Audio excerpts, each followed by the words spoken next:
When I was young, about 8 years old, I made friends with a dogman I encountered on my family's farm. I don't care if you want to laugh or call me crazy.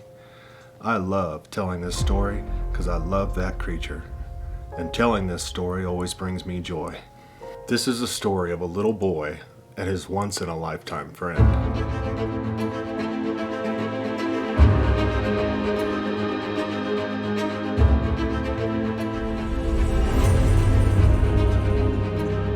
It was January in southwest Ohio.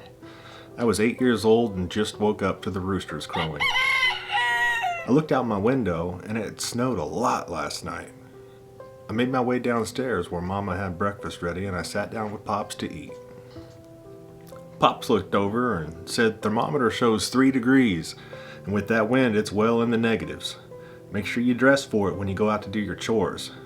I nodded, not looking forward to my chores for the day, as it had been unusually cold the last couple days.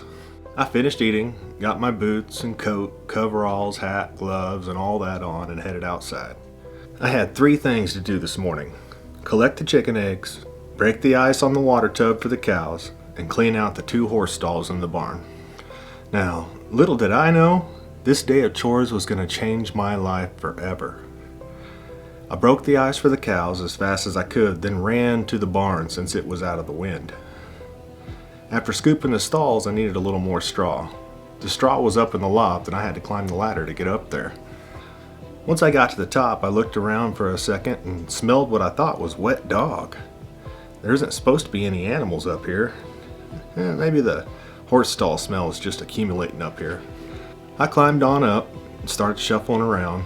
It was hard to see, so I just started shuffling straw with my feet towards the edge. Then I tripped over something. I landed on my hands and knees pretty hard.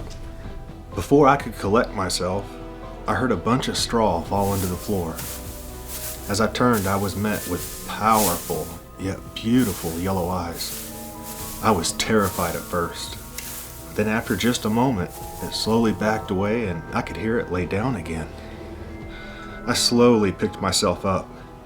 I thought about running down the ladder as fast as I could, but I really wanted to know what this was, and it didn't hurt me. I shuffled over towards the loft window, unlatched it, and slowly opened the door. Light began to fill the hayloft left to right. Then almost in the center, I saw a big mound of fur. I slowly took a couple steps, closer and closer. I could make out large pointed ears, and then a snout. It was a dog, or a wolf, but it was huge. I didn't even know dogs or wolves could get that big. After taking a couple more steps, it rose its head and again looked at me with its powerful, beautiful yellow eyes. I noticed its right front leg had a wound with dried blood around it. Then it let out a low growl. All I could muster was, "Sorry." I closed the window and went right back down the ladder. At first I wanted to run straight to the house and tell my pops, but he wouldn't take kindly to an unwanted animal in the barn with our horses. And well, I've always wanted a dog. Then I got an idea. I ran straight to the chicken coop and collected 8 to 10 eggs. Surely he'll like eggs, right? He has to be hungry. I ran back to the barn, put the handle of the egg basket in my mouth, and climbed up the ladder. Hey guys, if you're a fan of how we tell cryptid stories and true scary stories in an immersive format, please drop a like, hit that subscribe button, and tell me in the comments what you guys thought of this story. I'd love to talk with you guys. Those actions help a small channel like Dark Secrets so much, and we deeply appreciate it. Now let's get back to that story. After getting to the top of the ladder, I went over and opened the window. When the light touched him, he looked up at me again, then to the basket, then back at me. And a little bit of hay started shifting behind him. Was he wagging his tail? It was then I also noticed he had beautiful brownish gold fur. I took a couple steps forward and dumped the eggs out on the floor. He stood up on all fours with noticeable pain in that right front leg. He towered over me. He could have rested his head on mine. He limped over to the eggs and gave them a sniff, then one by one ate every single one of them. Overjoyed, I decided to push my luck and slowly reached my hand out. The big dog looked at my hand and then locked eyes with me. It had such an intelligent, deliberate, and intuitive look to its eyes, like no animal I've ever saw. He then lowered his head and let me pet him for a moment, and then obviously, still in pain, he laid back in the hay and closed his eyes. I shut the loft window and went down the ladder and ran back inside. My mom hollered when I got in, "Bring me the eggs, dear." I walked into the kitchen with an empty basket. "Did you not collect the eggs?" Mother asked. "I did," I replied. "There wasn't any eggs today."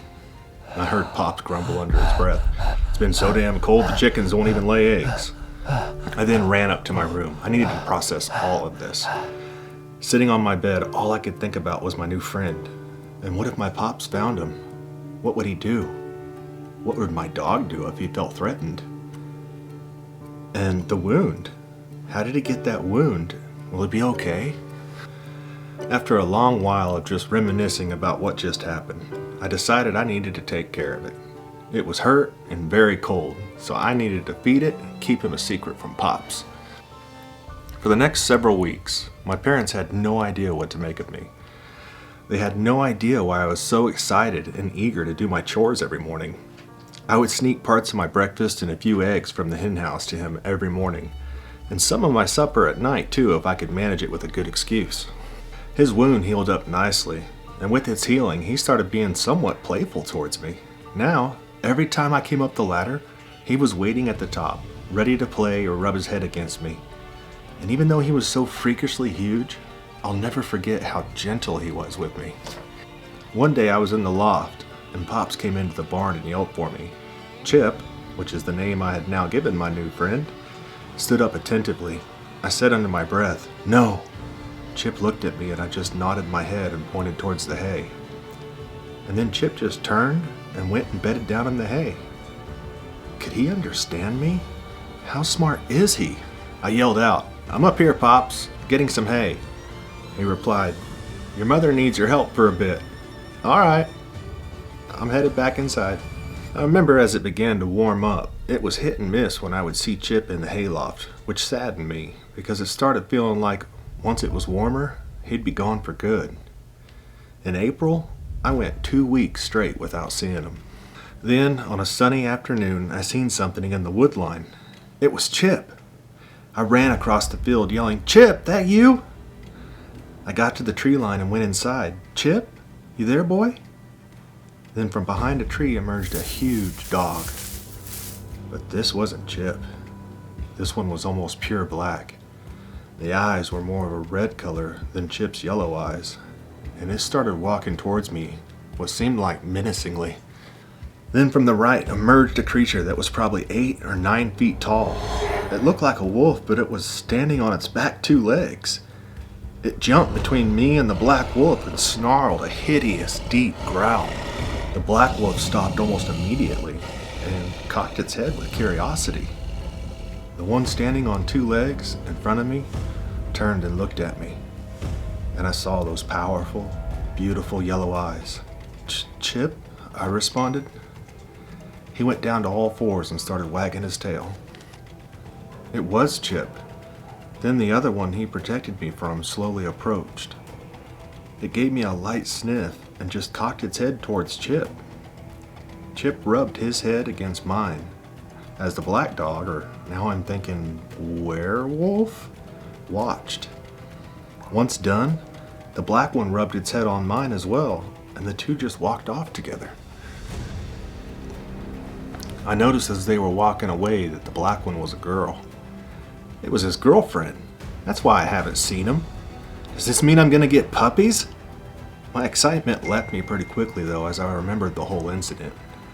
I recalled seeing Chip standing on 2 legs. He was muscular. He looked like an unstoppable force. This wasn't a dog. What was it? I decided to tell Pops that evening about Chip. He listened surprisingly better than I anticipated. And when I got done telling him everything I had experienced, he sat for a moment in deep thought. After what felt like ages, he responded, "I always wondered if they were friendly or not." He chuckled. "I guess with a little food you can befriend anything." I was stunned. I asked him, "Have you seen him?" Pops responded, "Your grandpops talked about having a dogman in the area when he had the farm. I've seen the one you call Chip 2 or 3 times, and that black one once. I didn't say anything to you and your mom, because I didn't want to scare you. I never have saw him on 2 legs, however." I was thrilled he believed me, until he crushed me completely with his next few words. "At any moment, that thing could kill you. It is a wild animal. Maybe it'll feel threatened, or hell, maybe it just gets real hungry. I don't want you going near them anymore." His voice was firm and strong. I couldn't argue. I just started crying and ran to my room. I laid in bed all night, so angry. There's no way I'm giving up Chip. In fact, I'm gonna go see him tomorrow. The next day, I went out and looked all over the woods for Chip, but never saw him. I looked for him when I could for the next several weeks with no luck. My dad noticed what I was doing, and he asked me one day, "Any luck, son?" "With what?" I replied, playing dumb. "I know you've been looking for Chip." I hung my head low. "He's gone. I haven't seen them since I told you about him." I had tears filling my eyes. Pops looked at me and said, "It's that time of year. He and his girlfriend probably went to find a den and start their own family." I was saddened by his words, but at the same time I was happy for Chip. I walked back inside the house and got ready for bed. I had my window open, and just before I drifted off, I heard a distant, powerful howl. I smiled to myself. Good luck with your new family, boy. I'll miss you. Thank you guys for watching, and as always, keep an open mind, and I'll see you in the next one.